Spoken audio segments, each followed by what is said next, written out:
জলে সিদ্ধ করা 500 গ্রাম রাঙা আলু এখন মিক্সিতে ব্লেন্ড করতে হবে। মিক্সিতে রাঙা আলুটা পেস্ট করে নিয়েছি। হাফ চামচ বেকিং সোডা এর সঙ্গে উপকরণে দিয়ে দিয়েছি। ছোট বাটির 1 বাটি বেসন দিচ্ছি। এই উপকরণটিকে বেসন দিয়ে এখন মাখিয়ে নিচ্ছি কোট করার জন্য।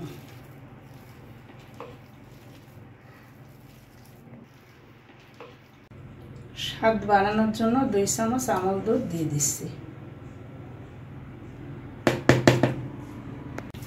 এবং এটাকে উপকরণটিকে দুধ দিয়ে মাখিয়ে নিচ্ছি যাতে টেস্টটা বাড়ে। হাতে সামান্য কর্নফ্লাওয়ার নিতে হবে যাতে লেগে না যায়।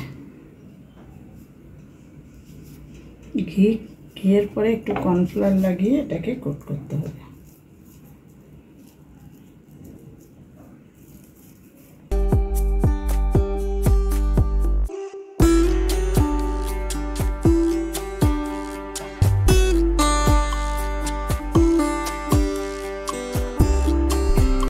কিছুটা জল গরম করে নেব। শিরা করার জন্য 400 গ্রাম চিনি দিয়ে দিয়েছি।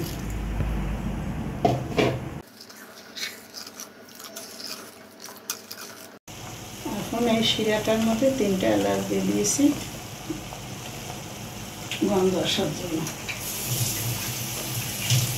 একটা ফ্রাই প্যান গরম করে এখন পরিমাণ মতো তেল দেব যাতে মিষ্টিটা ভেসে থাকে। এখন মিষ্টিটা ভেজে নেব। একে একে মিষ্টিগুলো এবং তেলে ছেড়ে দিচ্ছি।